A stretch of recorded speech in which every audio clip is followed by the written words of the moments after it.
Do you have trouble getting stains out of your carpet? There's a better way. Do you have trouble getting a werewolf blood out of your carpet? Okay.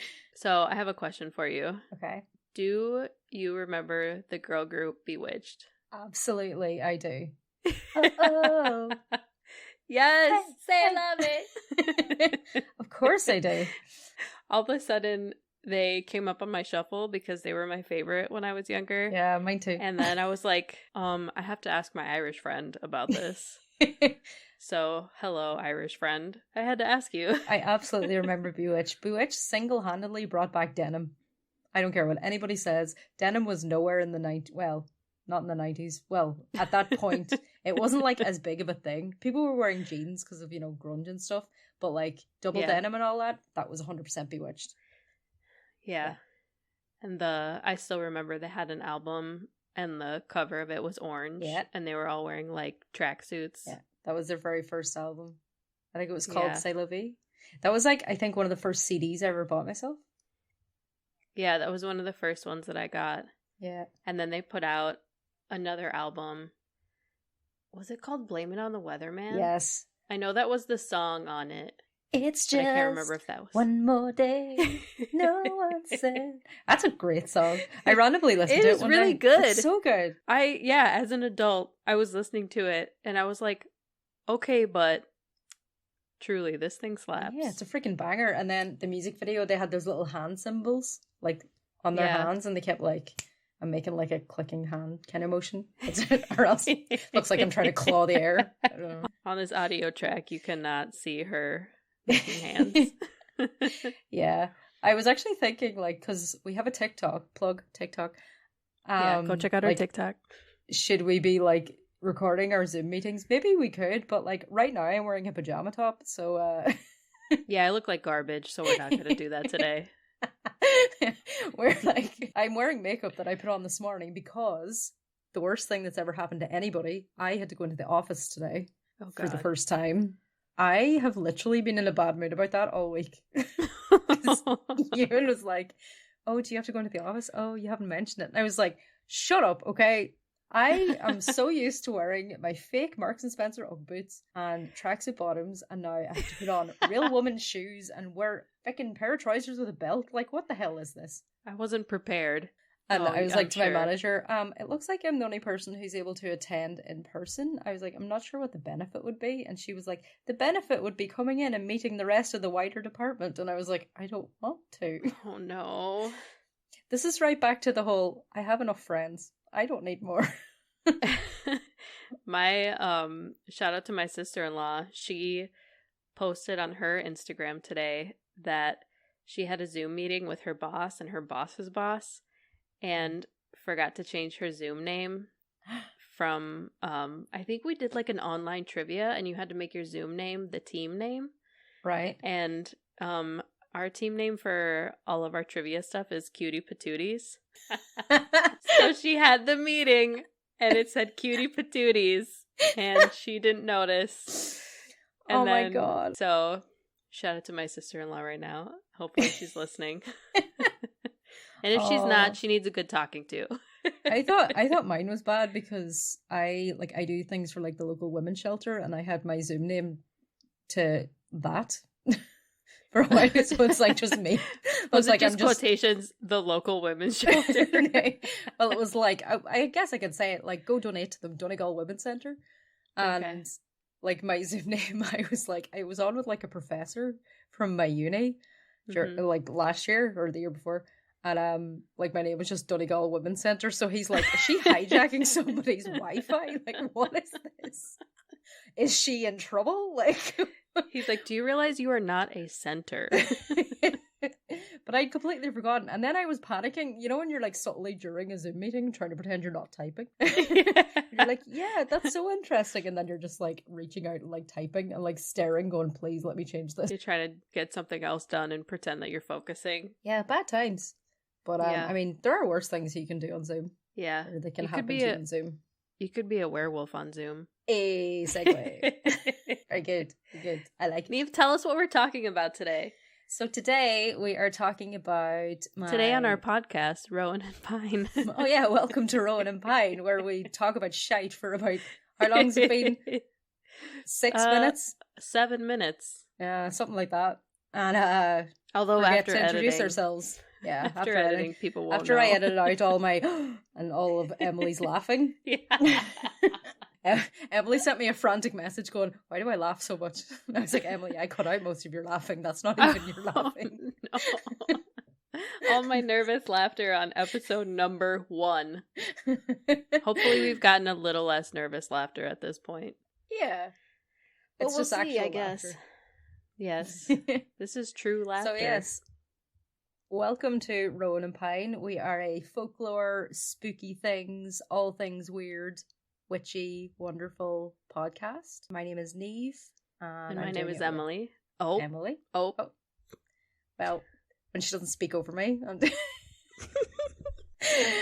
So this episode, I was going to say this week, but we're not doing it weekly. We're kind of doing a loose schedule of like bi-weekly. Bi-weekly as in every 2 weeks, not twice a week. Because I said that to somebody and they were like, twice a week? I was like, do you think I have like nothing else to do? If I had to do a twice a week podcast, I would probably die. Also, do you know what bi-weekly means? Just a question. Well, they thought like 2 times a week was bi-weekly. But it's like, I think that would be like double weekly or something. I don't know. It's like this whole bi-monthly thing. It's like, is bi-monthly every 2 months or twice a month? I don't know. It's just open to interpretation. It's a mystery. The question on everyone's mind. We're going to try to release an episode every 2 weeks. Time zone, time lines, time scale permitting. But this week, I'm going to talk to you about werewolves. And I'm going to hopefully tell you some stuff you don't know. Probably tell you a lot of stuff you do know. And try not to be a complete nerd about it, because as I sort of alluded to before, I had a weird obsession in my mid to late 20s with werewolves. So this was before we were recording, and you said you basically wanted to marry a werewolf, which is fine. I don't kink shame.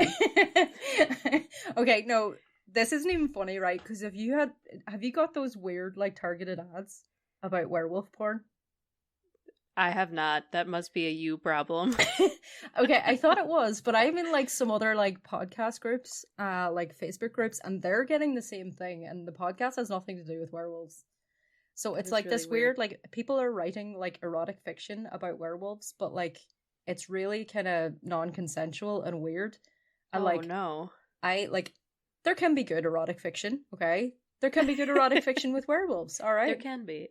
There can be. It is possible. But the stuff that's been peddled on Facebook is not that, right? And I don't know where it's coming from. And I'm definitely going to get a lot of that now because of my Google search history today. Yeah. Like, it's just going to be like, because I was like, werewolf legends, werewolf vulnerabilities. And I'm like, why is she looking this up? Like, you thought they were advertising werewolf porn to you a lot before. Yeah. But now it's just going to be my whole life. I'm not going to even get those weird things on Wish that are like made out of plastic and you don't know what they are and you want to click on it just to find out what it is. And it's usually nothing exciting, but it's just like, it just looks so weird. You just click on it. Yeah. I am Google's like targeted ad dream. Like I will click on anything. Somebody was making fun of me actually, because I'm clickbait is my Achilles heel, because see if there's a headline and it's not finished. Yeah. Like it cuts off. I have to click into it to find out what the end of the sentence is. I mean, they do that on purpose. I think that's how they get a ton of people. Yeah. But yeah, it totally works on me. But I'm like, I have to know the end of that sentence. I'm kind of that way too. It's just like it's like sort of like a compulsion. It's like, I just need to know. Mm-hmm. Even if it's something I don't care about, it'll be like Sister Wives, blah, blah, blah. And I'm like, I don't even watch Sister Wives, but I have to know what's going on. Yeah, what if this comes up randomly in conversation someday and then I would be out of the loop? I have to know which sister left the group. So on to werewolves. Werewolves. So just at the top of the show, I want to just mention some of my sources because I completely forgot to do that before. So I just want to mention them quickly right now, and then we can put them in the show notes, like if there's space. I only get like 500 characters or something, so it's quite nice. Okay. It's because I'm not paying for it. Don't tell anybody. Sources, I listened to 2 different podcasts just to get a couple of like general ideas. So the Unreal podcast, which is it seems to be like an Irish mythology podcast, and it's by a girl with a very nice and soothing voice, and I don't know her name, but it was very good. Then 2 episodes of the Dark Histories podcast, and that is not to be confused with Bailey Sarian's Dark History podcast, which is also very good, but that's not what I'm referencing here. As far as books and websites, we have Werewolves, The Occult Truth by Konstantinos. Great name. Don't know who you are. The Fables of Mkhitar Gosh, Barry Lopez's Of Wolves and Men, websites flashback.com, Tropedia, the University of Pittsburgh website, and then one called kidsconnect.com, which was actually very informative. Just in case kids want to connect with werewolves. Yeah, there was even like a little activity sheet at the end, and I was like, oh, I would do an activity sheet on a werewolf. You didn't fill it out? No, I didn't. I should have. Oh my goodness. Yeah. You should fill it out and then we can post it on Instagram. It's the content. I'll see if I can do that. That's it. That's content.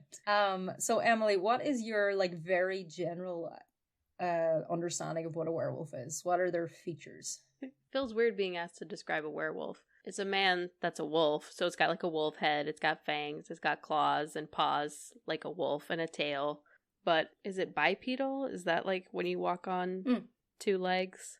Yep. And like if you're a werewolf, you'll turn back into like a regular person, but under the full moon you turn into a werewolf. Mm-hmm. Is any of this accurate? Yeah, all of it's like, well, we're at a stage now where werewolves have been done to absolute death in media, so like all of that is true, and also in some interpretations only some of it is true. It's kind of like how in a certain universe vampires sparkle in the sun.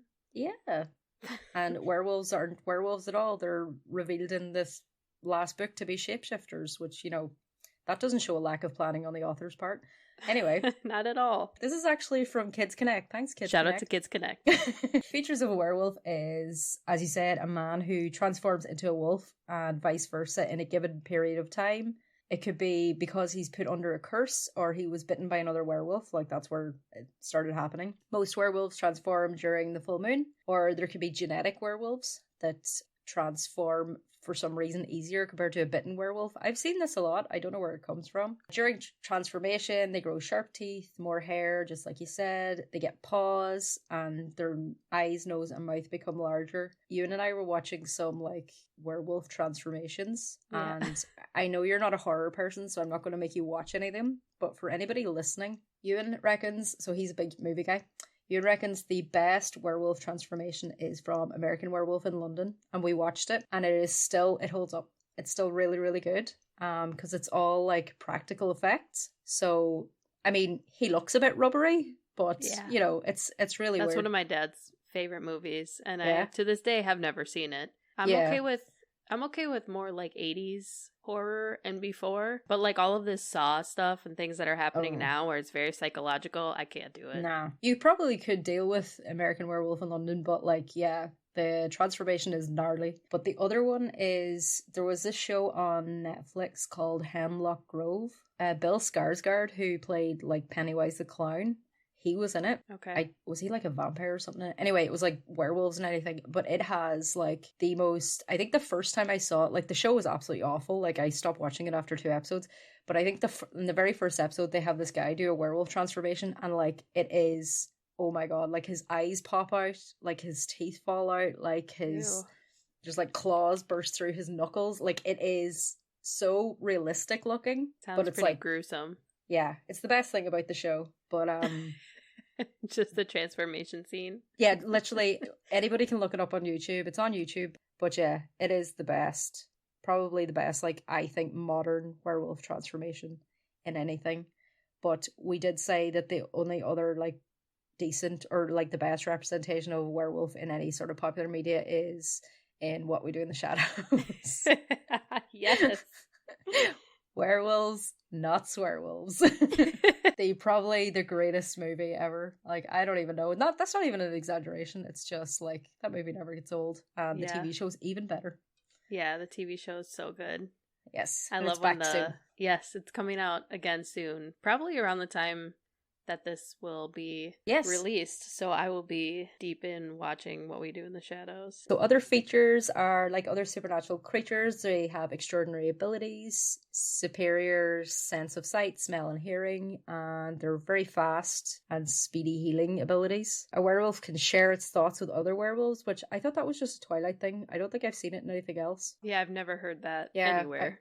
Yeah, literally in Twilight, that's the only time I've ever seen it, and it's a plot device at most. And there's that whole thing with one of the guys used to be engaged to the girl werewolf. She keeps seeing him thinking about the girl that he left her for. Like, it's very weird. Yeah. And then one just it to create drama. Yeah, exactly. Because it's like, this actually, if nothing else, it kind of just hinders everything else. You know, you can't really have like a miscommunication plot line when they can see each other's thoughts. Yeah. Like, it's pretty silly. But then like, anyway, I'm going too far into Twilight here. I promised myself I wouldn't. In Scandinavian folklore, werewolves are often old women with poison-coated claws able to paralyze large animals and children. I love that. I thought you would love that. I'm moving to Scandinavia to become a werewolf. So I wonder if they wear aprons. Like, I don't know, just a thought. Little headscarves and stuff. Yeah. Well, it's like, and they're like old women. It's like, is it like glamorous old women? Like, did they still have earrings in their little wolf ears? Or like a cougar looking lady. Fake boobs. Yeah, very plump lips. What happens to your like fake lips and fake boobs if you're a werewolf and you transform? See, these are the real questions. Nobody's addressed this. The hard-hitting questions. Trust us. So, where did the whole werewolf thing come from? Do you have any idea? Because I was wrong. Wait, are we supposed to play a guessing game now? You can guess, because I was completely wrong until I started looking into this. Because I thought it was one country and it's completely not. So, is this a country or a city? A country. Okay. Or like an ancient culture. I was going to say, is it like Greek? Yes. Really? Yes. Oh my goodness. Yeah. I almost clapped in my microphone really loud. That would have been bad. See, I would have guessed like French or German or something like that. Like, I thought it was like old like Germanic stuff, but no. Werewolf, like the original, what's credited as the original werewolf story comes from ancient Greece. So a lot of like Greek myths are about like, you know, lessons or like about like somebody trying to trick somebody else and all of that. Right, there's usually a moral to the story.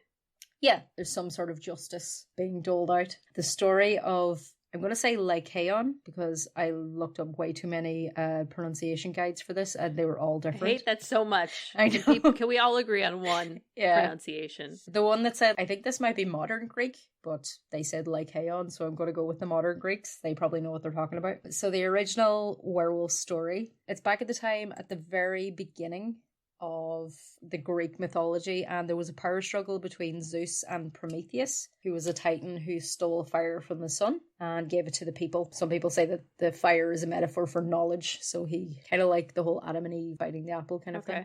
It seems to be like a recurring thing of gods keeping knowledge from people. There was a power struggle. Some people believe that Prometheus should be the god that everyone worshipped instead of Zeus, the main king god. And one of those people was the king of Arcadia, whose name was Lycaon.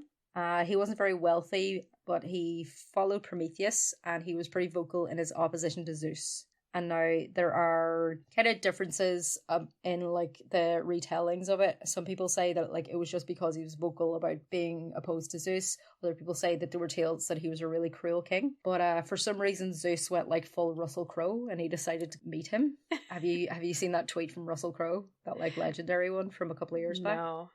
There was some guy who was like trying to give Russell Crowe shit on Twitter. Russell Crowe was like arguing with them, and he basically, goodness. I have the tweet. So Russell Crowe was like talking about like media should not be the enemy of progress. Yeah, the guy said stick to acting, pretty boy, and Russell Crowe said, "I'm not pretty, I'm not your boy, you simpleton. Send me your address so I can visit you and explain my passions." Wow. So that was Zeus. He's like, "You're talking shit. I'm going to come to your house." It's pretty interesting because it sounded like it was going to go into like threat territory, and then it was like, I'll tell you about my passions. Yeah. Although I think code. I think that's an underlying threat. Given it what we know like about Russell Crowe. But yeah, no offense, Russell Crowe. I agree, you're not pretty. Yeah. So when Zeus paid his little visit to, I was going to say Russell Crowe, to like, he either, this is what I love with myths. There's always like a couple of different like tellings.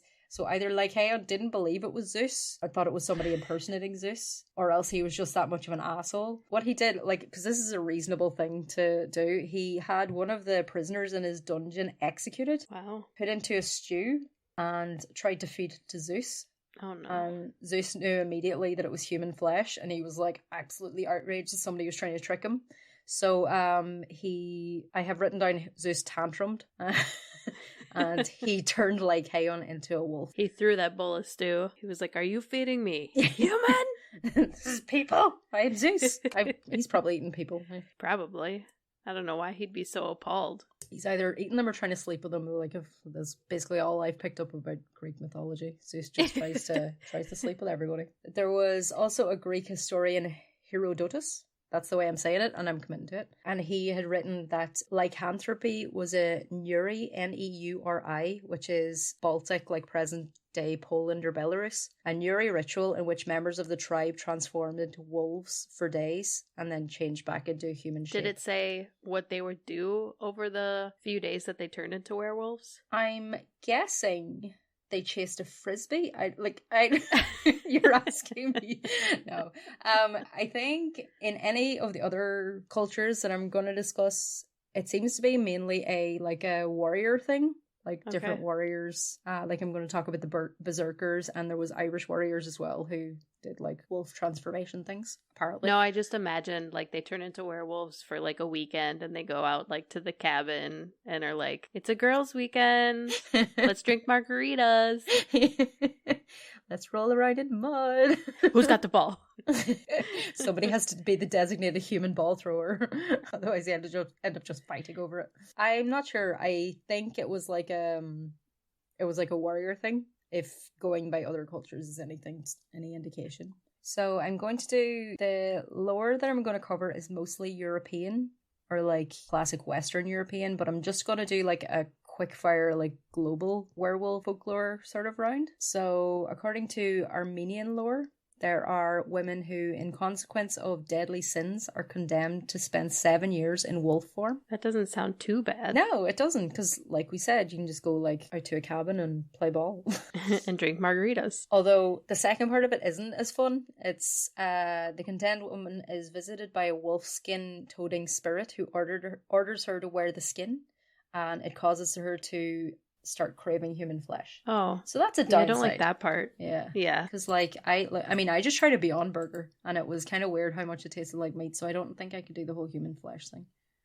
Oh yeah, because you're vegetarian, right? Yeah. And even the Beyond Burger was too much? It was too close for you? It was very, like, I did enjoy it, and then Ewan was like, you enjoy it because you like meat. And I'm like, I haven't had a burger in like freaking how many years? And he's like, yeah, but you like meat. Like, stop trying to get me to eat meat because you want to buy things.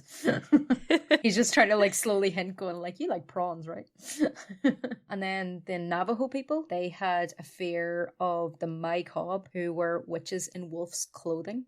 And that belief was, they speculated, due to the Norse colonization of the Americas. So when the Europeans came, they brought their own werewolf folklore with them. And then it influenced the other colonies, and then by extension, the native population. Oh, interesting. So it's sort of, yeah. Like, why was she in wolf's clothing? Like, is it the same woman from before? Is it the Scandinavian woman? Yeah. Those Scandinavian people just hide in wolf's clothing. Yeah, it's like the old ladies. They get to a certain age and it's like, I don't want to make an effort anymore. I'm just gonna like be a wolf. Put on this wolf hide. So werewolves in Europe, this is like probably the largest body of like, I was gonna say evidence, but the largest body of discussion that you can find anywhere online. There's werewolves like throughout Europe. Italy and Portugal have a version called a Lupo Monaro and the Lobisomon. I'm so sorry to Spanish and Italian and Portuguese people. Like, that is terrible. In Latvia and Lithuania, myths about werewolves. Interestingly, their werewolves aren't scary, but they're beneficial to people. They bring you treasure, which is that sweet. Sounds like a fun werewolf. Yeah, it sounds like a great werewolf. But it's like, is it like a shift pattern like we were talking about before? Is it like somebody's turn where you have to go get treasure and be a wolf for a while and just bring it to people? Or is it like this one guy who has to like, he's got like the... It's like, you're playing Santa Claus this year. He's got like the world's worst Christmas list. And it's like, bring everybody treasure and be a wolf. How does he carry things? And like, And also, like, what kind of treasure are we talking? Because have you heard about if you feed crows, they'll start, like, bringing you treasure? I've heard this. But it's like, they'll bring you, like, a string or something. Oh, that's so cute. I mean, it's precious. It's the thought that counts. But at the same time, this is completely worthless. Like, bring me some money. Don't you have any gold coins to deliver? Starbucks gift card, like anything like that. It is the thought that counts. Bring me Starbucks gift cards. And so another Norwegian one. So as I mentioned before, the berserkers. So those were warriors who were wolf or like bear skin in medieval Norse and Germanic history. So like they basically just took mushrooms and wore like those skins and went absolutely berserk. So when you say mushrooms, do you mean psychedelic mushrooms? Yes. So perfect. Made them feel like invincible, impervious to pain, and they were dressed up like wolves and bears. Like they were like, "Bro, do you see that?" And they all saw it, but no one else did. Bro, you look like a bear. Oh my god, you too. Holy shit, dude. They're just like, they're stabbing at the air. Nobody else knows what's going on. Onlookers disturbed. It's frat boys with a like a wolf fetish or a fur fetish. And psychedelics. Psychedelic. Future of our country. Next year's leaders. Probably. Yeah. Oh. Yeah, we're not talking about the state of the world. This is an escapism podcast. In 1584, there was a book called The Discovery of Witchcraft, and the author stated that lycanthropy is not a transformation or a curse, but it's a disease that people are afflicted with. I definitely thought you were going to say it's a state of mind. You think you are, so you can. It's like, do you remember that weird YouTube video with all the wolf teenagers from like years back? And they were all wearing tails. Do you not remember this? They were all like randomly wearing tails on their belts. And then the one guy started barking at the end. I'm gonna send it to you after. He's like, yeah, like okay. He's like, yeah, like I'm a wolf. It's like a way of life. And then he just starts barking. We're like, okay. Probably the biggest like werewolf story or the biggest like werewolf legend is the one that came out of France in the 16th and 17th century. So France actually had, similar to like the Salem and the Scottish witch trials, France had a werewolf panic where people were accusing people of being werewolves. And it seems to be like there was this sort of famous reign of terror. Have you ever heard of La Bête de Gévaudan? No. So La Bête de Gévaudan, in June 1764, a 17-year-old sheep herder was mysteriously killed, gorily killed. And it's kickstarted like a widespread panic. There were young shepherds basically forming groups so they would never have to watch sheep alone. And they estimated it went on for 2 years. They estimated that this one wolf creature, a large wolf, killed between 88 and 124 people. Oh my goodness. His territory was made up of like moors and grazing meadows with groves and like some forests, so like really hard to hunt. The authorities were like hunting down every wolf they could find. They slaughtered some, the attacks kept continuing. Obviously, everybody who saw the wolf was describing it as like this crazy, like out of this world thing, like the biggest wolf they've ever seen. And then like gradually it becomes tinged with like fantastical elements, like, oh, I saw it like walking on two legs, and you know, it's like it had like intelligence in its eyes and all of that. So that's sort of where he was writing a book. Yeah. Stuff like that. He was texting. Yeah. Even before phones existed, he was texting. He texted me and told me he was coming for me. What's texting? I don't know. I wish I could explain it to you. And then rumors began to run riot that it wasn't a wolf at all, but it was a man in wolf skin, or a man who could transform into a wolf, and it was a cannibal who was just like dressing up as a wolf just to hunt like a wolf. So yeah, this lasted for like 2 years. They don't think that they ever actually identified which wolf it was, but it only ended after all of the wolves in the region were slaughtered. My goodness. And like it's like 250 years later, and it's still sort of talked about as like mass panic / serial killer possibility thing. That's really interesting. Yeah, so it's like a sort of like a French legend, but it's one example of like that werewolf like hysteria panic of the 16th and 17th centuries. Yeah. And there's all these numbers bandied about. Some, like one thing I read said that 30,000 people were accused of being werewolves. Wow. Which, if there was that many werewolves, like, you would just never go outside. If it was that much of a danger. Yeah, it's like a full moon. You just open the doors, just howling constantly. That's a lot of people to be accused. I don't get it. But people were, just like with the witch trials, people were found guilty and executed. They seemed to decapitate them because the whole silver bullet thing didn't come until later. So it's sad time in history for France, but kind of crazy. Just, I think it's French exceptionalism. Like, they just had to be different.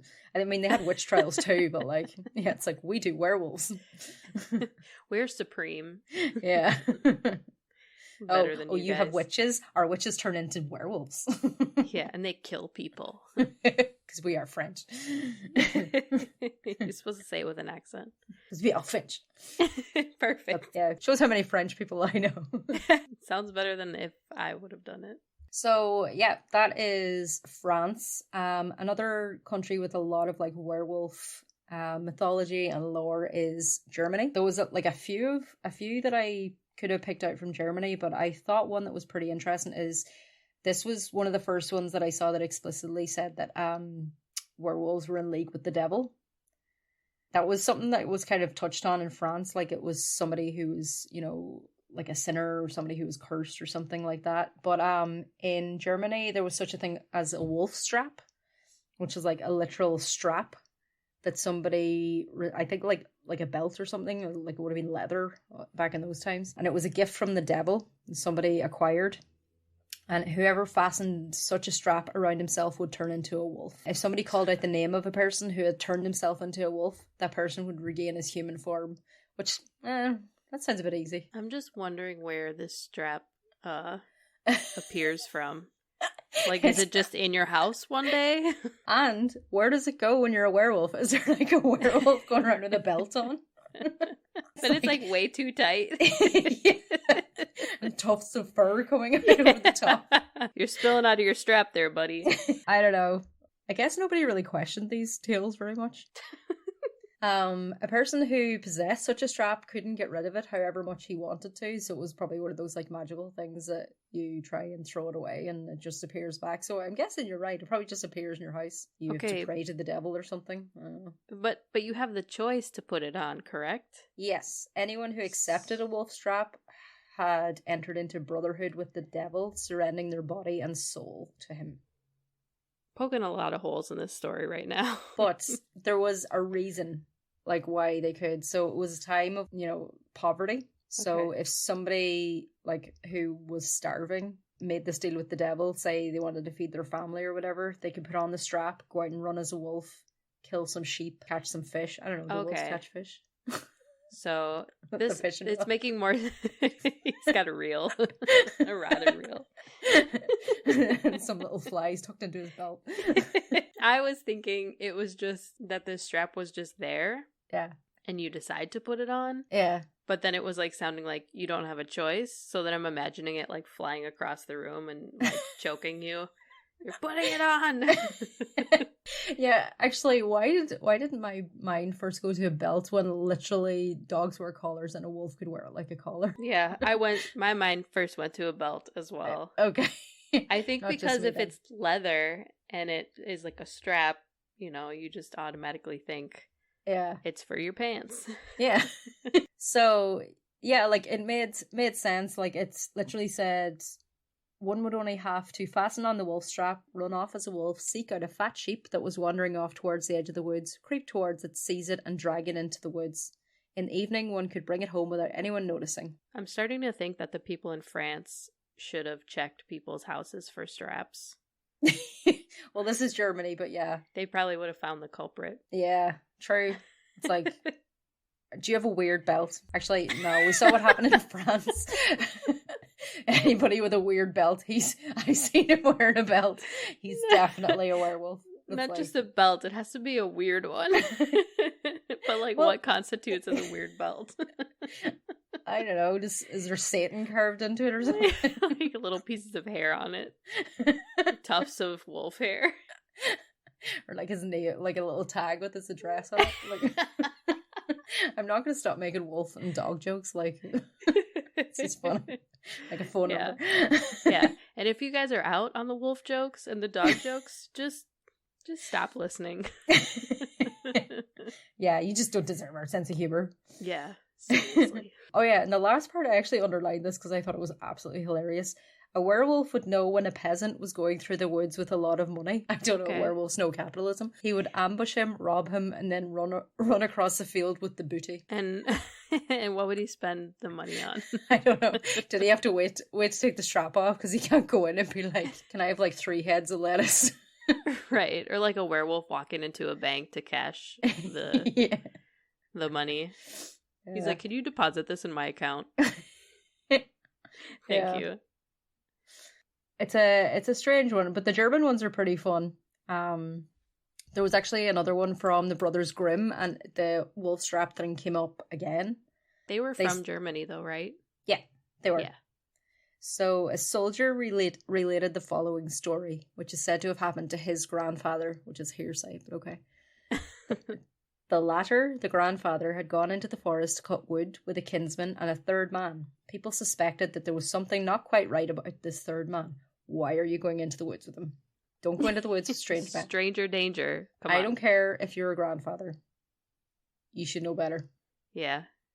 Although no one could say what it was that was not quite right. Nobody could say exactly what it was. Interesting. So the 3 men finished their work. They were tired. The third man suggested that they go to sleep. Oh yeah, the weirdo suggests a nap. So y'all go lie down. Like...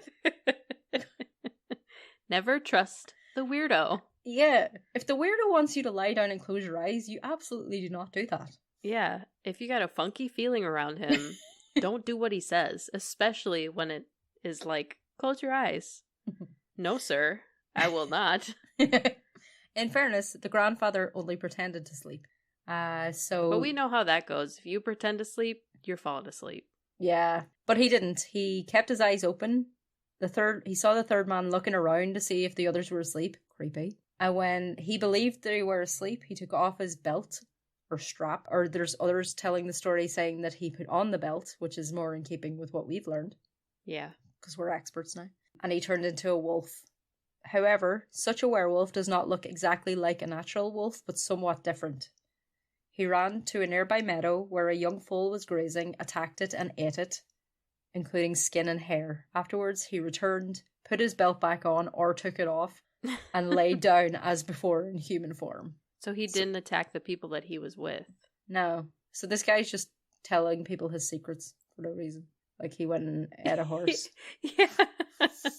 He's like, they felt really weird about me, but I'll tell you this story. Yeah. I don't know. That's okay. Yeah. Whoever recorded this, I have questions. Yeah. I don't know. And also, like, let us know if you put the belt on or took it off. Like, that's a big difference, you know? Yeah. It's very important to our research. And then, of course, I had to put in an Irish werewolf story. Of course. So Ireland used to have natural, like, wolves were like one of our natural species, but they were hunted to extinction in 1786. Yeah. So you have no wolves anymore? No, I think there is currently a program to reintroduce them. Okay. But there is a lot of opposition because it's like Ireland's a massively agricultural country, so like you can't really have wolves running around with people's sheep. Like there's wolves in like little conservation areas and stuff like that, and you can go see. It was the grey wolf that was specifically native to Ireland, so there are some grey wolves around. Like you can go visit them and stuff. But yeah, it's pretty sad. I think the British did it. I don't know that for sure, but you can quote me. It was probably the British. In quotations, the British did it. Niamh. We could probably just put that in our Instagram bio.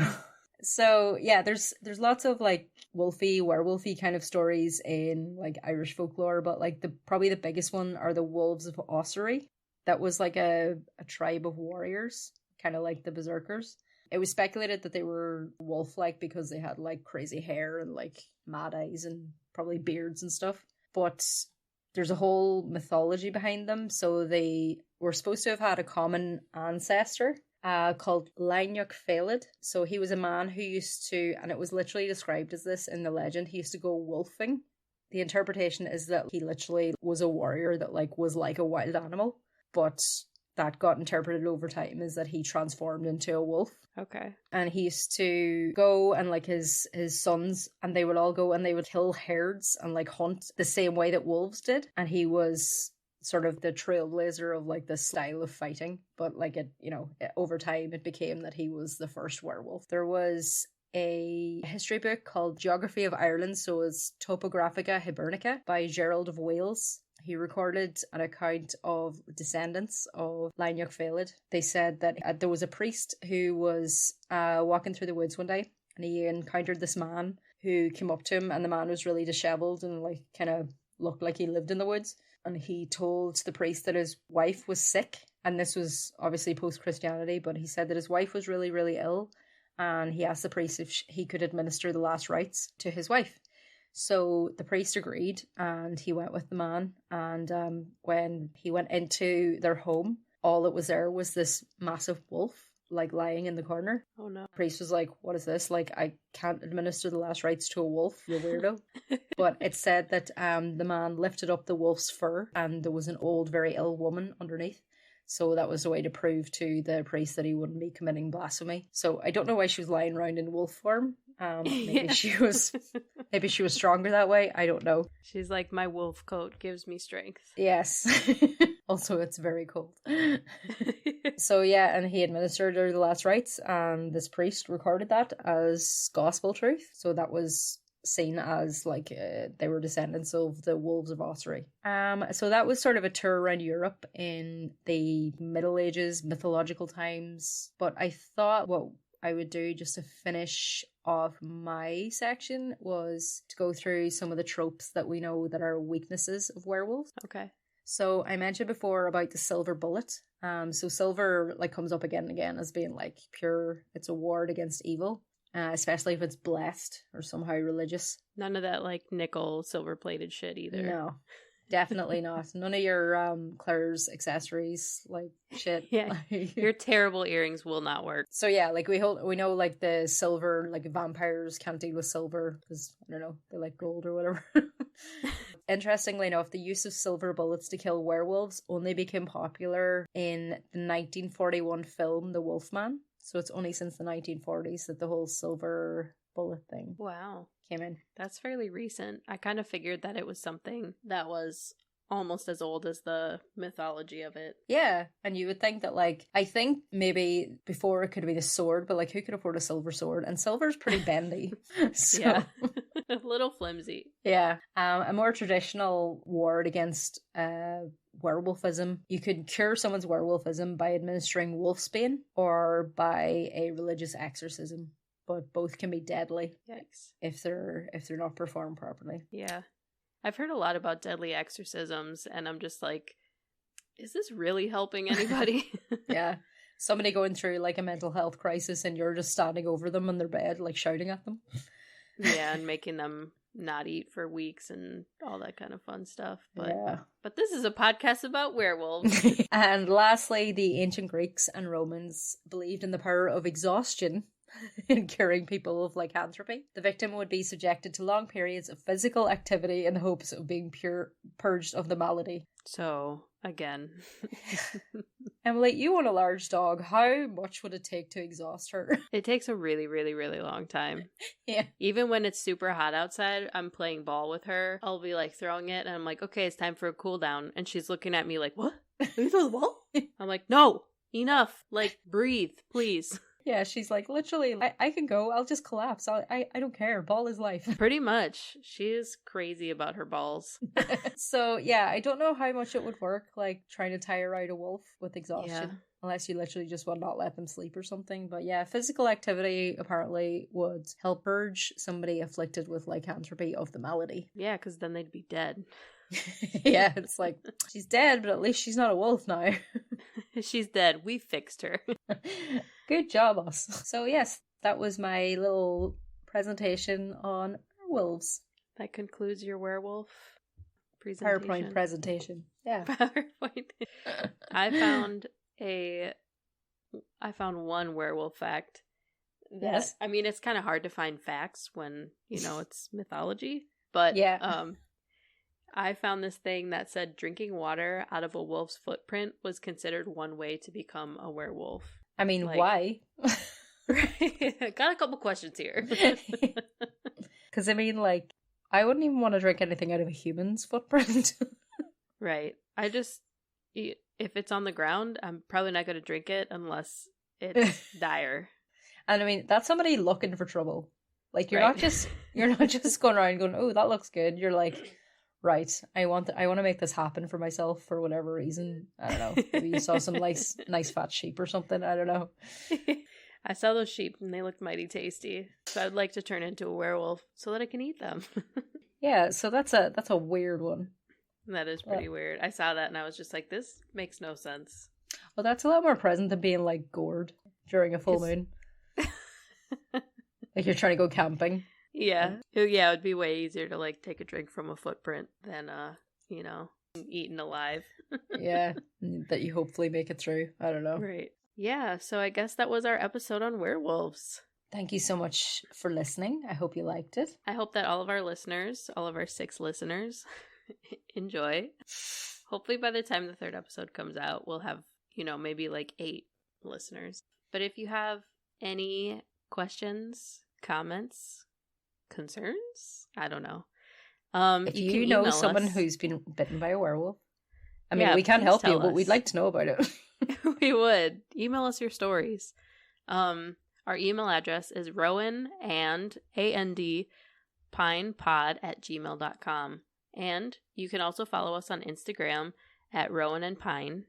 Again, the and is spelled out, even though all of our images have the ampersand, but internet things. Everybody's going to allow you. Yeah. Internet things. I won't even bother explaining it. We also have a TikTok now. It's just Rowan Pine Pod. And I set us up a Facebook page, but just so that nobody else could do it, just in case, because, we're so popular. But you can just search Rowan and Pine Podcast on Facebook, and it should come up. It's mostly just my friends following it. Hopefully we'll get some content up on the Facebook page at some point. Yeah. But yeah, I think it's funny every time the Instagram notifications pop up and it's always an Irish name. I'm like, wonder where this came from. It's not my people. I'll take them all. Yeah. Yes, please. I'm definitely not making fun. I really appreciate everybody that's followed and listened. Do we have any ratings? I rated us because I was like... Yeah, I rated us too. It's I can do this, so I will. If you are listening to us, show us what you're doing while you're listening to us. Tag us in your Instagram story. That's been really fun to see what people are doing. For sure. I have my friend who, she was hanging out with her bunnies and listening to our podcast. And I thought that was super cool. I was like, oh my God. Bunnies. That's amazing. And supernatural things. Shout out to all the people who know us and are listening. I really appreciate it. I seriously appreciate it so much, even though sometimes I'm just like, don't tell me what my voice sounds like. I don't want to hear it. Yeah. Yeah. You listen so we don't have to. I already have to listen enough when I'm editing the damn thing. And I have to listen when I'm creating social media content. So that's fun. Okay, so fuck yeah, folklore. We forgot to say the last time, so I'm going to say it again. Yes. Fuck yeah, folklore. I'm Emily. And I'm Niamh, and we'll catch you next time. Bye. Bye.